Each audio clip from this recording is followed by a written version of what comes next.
Avant de mourir, le commandant des croyants, Omar, radiyallahu anhu, confia le choix de son successeur à un conseil de 6 compagnons. Uthman, Ali, Talha, Zubayr, Abd al-Rahman ibn Auf et Sa'd ibn Abi Waqqas, radiyallahu anhum. C'est Uthman le plus âgé et le plus apte qui fut alors désigné.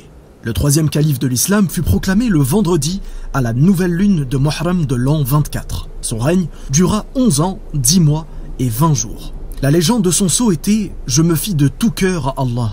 En l'an 35, peu après la célébration de la fête du sacrifice, la prophétie de l'envoyé d'Allah se réalisa. Un groupe de Kharijites fraîchement convertis tuèrent le calife chez lui, à Médine. Pour rendre hommage à Uthman, la communauté des croyants le baptisa alors Shahid ad-Dar. Uthman radiyallahu anhu était fils d'Affan, fils d'Abu al-As, fils d'Umayya, fils d'Abd al-Shams, fils de Abd al-Manaf. Sa mère, Arwa, fille de Kuzayr, était une cousine éloignée du prophète Muhammad sallallahu alayhi wa sallam. Il portait les surnoms d'Abu Abdullah et d'Abu Amr. Il avait épousé 8 femmes et eu 11 fils et 6 filles. Le messager d'Allah sallallahu alayhi wa sallam lui avait donné en mariage 2 de ses filles. D'abord, Ruqayya radiyallahu anha, et après la mort de celle-ci en l'an 2 de l'Hégire, Kalthum radiyallahu anha. Cette double alliance valut à Uthman radiyallahu anhu le titre de Dhu al-Nurayn, l'homme aux 2 lumières. Le 3e calife était parmi les premiers Mécois à embrasser l'islam. Il se convertit à l'âge de 34 ans sous la persuasion d'Abu Bakr radiyallahu anhu. En 615, il prit part, avec Ruqayya, au premier exil des musulmans en Abyssinie. 7 ans plus tard, il participa à l'hégire des musulmans de la Mecque vers Médine.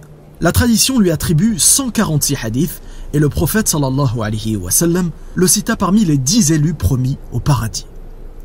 Uthman avait la taille moyenne, les épaules larges, la constitution forte, le visage beau et marqué par une petite vérole, la bouche gracieuse, le teint blanc, la barbe abondante, la chevelure ample et crépue, les dents reliées par de l'or. Le 3e calife était un homme d'une grande piété.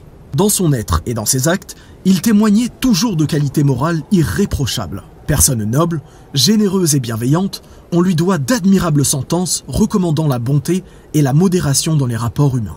Omar, radiyallahu anhu, disait « Uthman est un homme doux, réservé et de mœurs pures ». Une des vertus qui caractérisait Uthman était son extrême pudeur. Aïcha, radiyallahu anha, rapporte « Un jour, le messager d'Allah était assis chez lui. La cuisse en partie découverte, Abu Bakr frappa à la porte.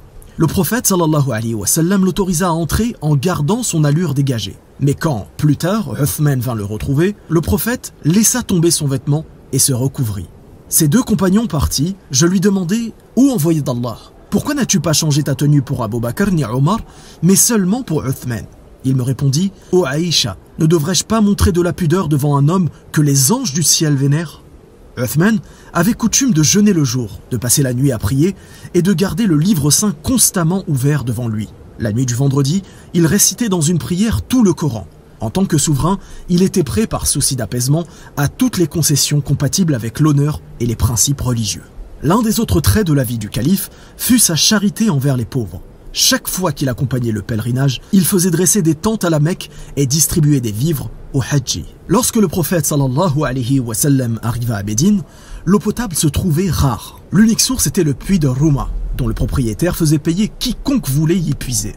Ayant entendu l'envoyé d'Allah dire « Celui qui libérera le puits de Rouma aura la récompense du paradis », Uthman le racheta au prix de 35 000 pièces d'argent et le mit au service de la communauté. La 9e année de l'Hégire, Muhammad sallallahu alayhi wa sallam décida de mener une expédition contre Byzance et son empereur Héraclius. Pour faire face à la crise qui frappait la communauté, il demanda aux musulmans riches de contribuer à mettre l'armée sur pied. Uthman se montra alors d'une générosité sans borne. Il fournit 300 montures entièrement équipées et offrit au prophète 1000 pièces d'or. Une autre de ses actions méritoires fut la destruction de Rudman.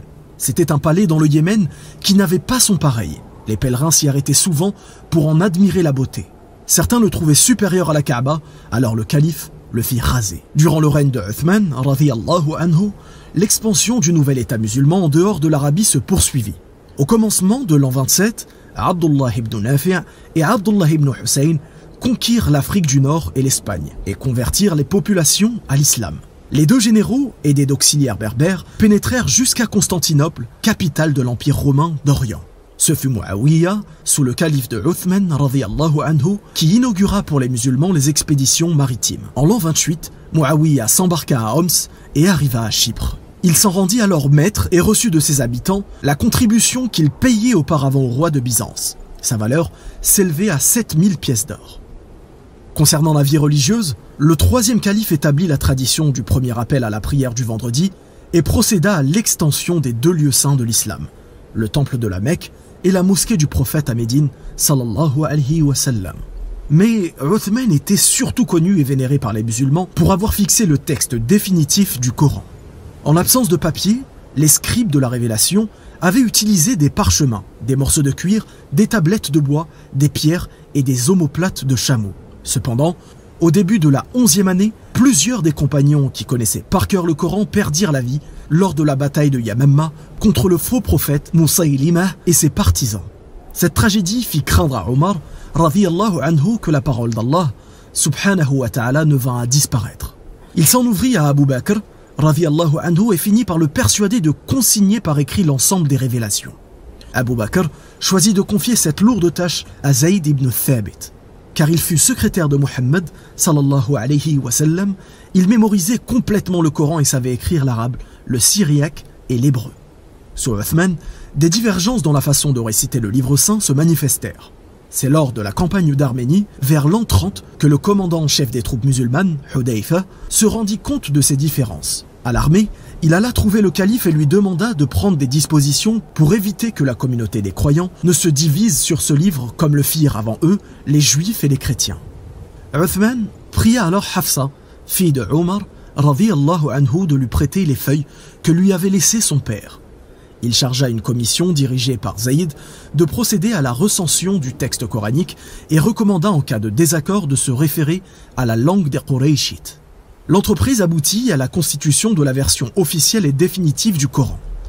On garda l'original à Médine et on envoya des copies dans les grandes villes de l'Empire. Au terme de ce processus, le calife ordonna de brûler tous les exemplaires divergents.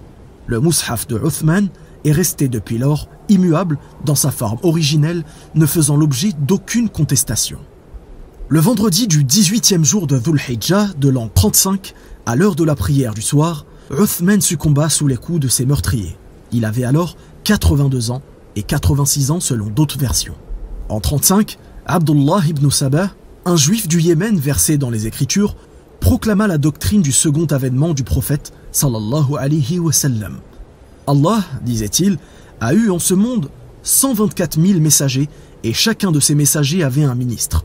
Or, le ministre de Muhammad sallallahu alayhi wa sallam était Ali, et c'était lui qui devait prendre le pouvoir. Uthman s'en était emparé illégitimement. Le peuple, séduit par cette croyance, s'y rallia et déclara Uthman infidèle. Le germe de la révolte contre l'autorité du calife venait d'être alors semé. Pendant le mois du pèlerinage de la même année, 10 000 insurgés partirent d'Égypte, de Koufa et de Basra avec l'intention affirmée de destituer le calife, sinon le tuer. Arrivés à Médine, ils encerclèrent sa maison. Un siège de 40 jours alors commença. Uthman s'enferma alors dans son palais. On lui coupa l'eau. D'une terrasse, il demanda à boire. Ali lui passa une cruche qui ne lui parvint pas. Sa position devenait de plus en plus critique. La nuit qui précéda le vendredi, jour de sa mort, Uthman, comme à son habitude, récita tout le Coran. Après la prière du matin, il reprit sa lecture, mais comme il avait veillé toute la nuit, le sommeil le surprit. À ce moment-là, les cris « Au feu! Au feu !» le réveillèrent. Uthman appela alors Marwan et lui dit « Ne vous mettez point en peine et ne luttez pas, ma fin est arrivée. Hier, j'ai vu en songe le prophète sallallahu alayhi wa sallam, Abu Bakr et Omar, qui m'ont dit « Ne te tourmente pas cette nuit, tu rompras ton jeûne avec nous. » Les conjurés parvinrent jusqu'à Uthman. Ils le sommèrent d'abdiquer, il s'y refusa. Il reçut un coup de sabre sur la main droite qu'il tenait appuyé sur le livre saint. Il lança « C'est la première main qui, dans le monde, a écrit le Coran. » Alors, Kinana s'approcha et lui plongea son poignard dans le cou, près de l'oreille.